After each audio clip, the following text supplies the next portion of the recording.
Hello, and we're going to talk about another book today that's in our Christmas library over here at the church. This one is called The Crippled Lamb by Max Lucado. Wonderful little story, and I'm sure you've heard it before, but so good to hear every Christmas about this little lamb. You remember what lambs look like, and here's a picture of the lambs. And as you see the lambs in the field, even around your house maybe, or as you travel through the countryside, you may think about this story. Once upon a time in a sunny valley, there lived a little lamb named Joshua. He was white with black spots, black feet, and sad eyes. Josh felt sad when he saw the other lambs with snow white wool and no spots. He felt sad when he saw other sheep with their moms and their dads, because he didn't have a mom or dad. But he felt saddest when he saw the other lambs running and jumping, because he couldn't. Josh had been born with one leg that didn't work right. He was crippled. He always limped as he walked. Next picture, we have lambs and a cow in there. That's why he always watched the other lambs run and play. Josh felt sad and alone, except when Abigail was around. Abigail was Josh's best friend. She didn't look like a lamb. She was an old cow. She was brown with white blotches that looked like rain puddles on a path. Her belly was as round as a barrel, and her voice was always kind and friendly. And some of Josh's favorite hours were spent with Abigail. Here's the two of them. You can barely see it, it's such a dark color. They loved to pretend that they were on adventures in distant lands. Josh liked to listen to Abigail tell stories about the stars. They would spend hours on the hill looking into the valley. They were good friends. But even with a friend like Abigail, Josh still got sad. It made him sad to be the only lamb who could not run and jump and play in the grass. And that's what Abigail would say to him. Don't be sad, little Joshua. God has a special place for those who feel left out. Do you ever feel that way sometimes? Do you feel left out? I bet you do, every once in a while. Okay, now we have a picture with all the shepherds and the lambs. And I don't know which one is Joshua. I don't know if he's in this picture. Josh wanted to believe her, but it was hard. Some days he just felt alone. He really felt alone the day the shepherds decided to take the lambs to the next valley where there was more grass. The sheep had been in this valley so long the ground was nearly bare. All the sheep were excited when the shepherds told them that they were going to a new meadow. And as they prepared to leave, Josh hobbled over and took a place on the edge of the group. But the others started laughing at him. You're too slow to go all the way to the next valley. Go back, slowpoke. We'll never get there if we have to wait on you. Go back, Joshua. Here's Joshua here, and you can see him limping along. It's really tough to put in a picture, but they managed to do it. The way he holds his leg up, he's a little dirty too. That was kind of mean though what they said to him though, wasn't it? And that's when Josh looked up and saw the shepherd standing in front of him. They are right, my little Joshua. You better go back. This trip is too long for you. Go and spend the night in the stable. And Josh looked at the man for a long time.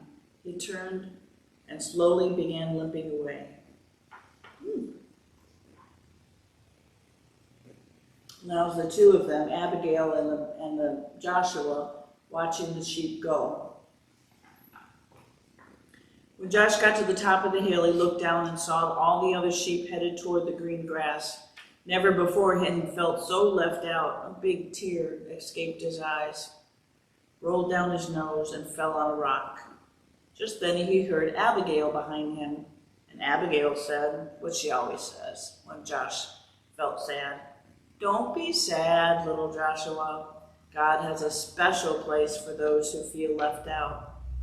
And slowly the two friends turned and walked to the stable together. Here they are at the stable. By the time they got to the little barn, the sun was setting like a big orange ball. Josh and Abigail went inside and began to eat some of the hay out of the feed box. They were very hungry, and the hay tasted good. For a little while, Joshua forgot that he'd been left behind. "Go to sleep, little friend," Abigail said after they finished eating. "You've had a hard day." Josh was tired, so he lay down in the corner of some straw and closed his eyes. He felt Abigail lay down beside him, and he was glad to have Abigail as a friend. Soon Joshua was asleep. At first he slept soundly, curled up against Abigail's back. In his sleep he dreamed. He dreamed of running and jumping, just like the other sheep.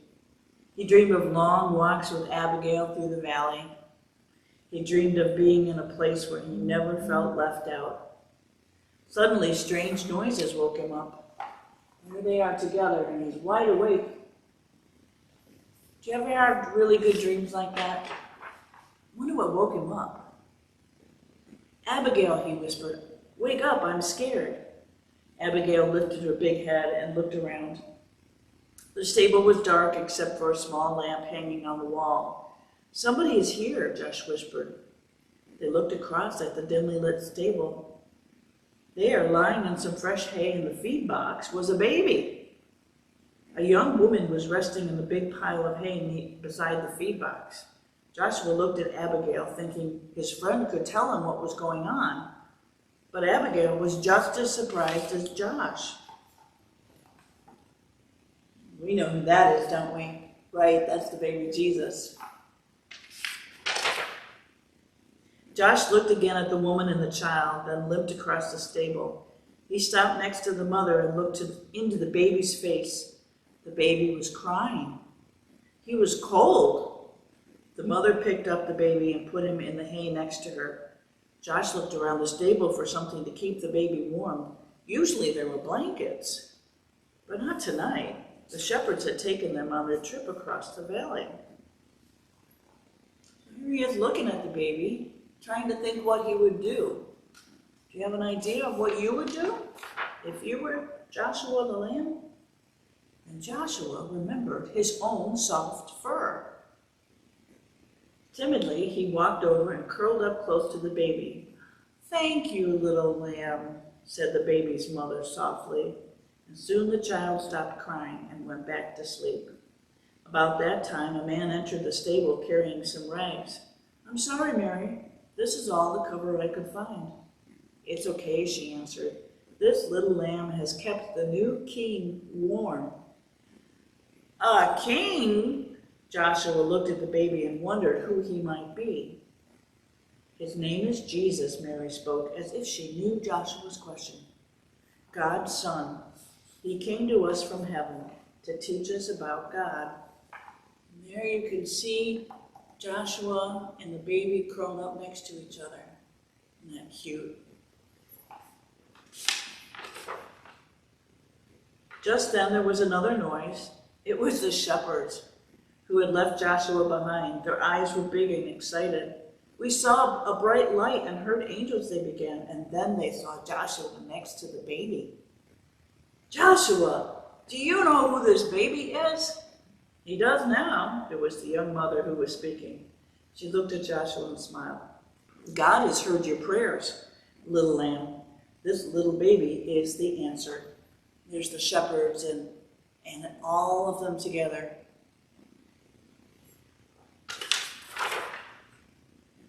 Joshua looked down at the baby, and somehow he knew this was a special child. This was a special moment. He also understood why he had been born with a crippled leg. He had been like the other sheep. He would have been in the valley, but since he was different, he was in the stable, among the first to welcome Jesus into this world. He turned and he walked back to Abigail and took his place behind his friend. "You were right," he told her. "God does have a special place for me." And friends, God has a special place for you too. I know you're not happy all the time, but if you remember, when you're unhappy, God still has a plan and has a special place for his Son in your life. Amen.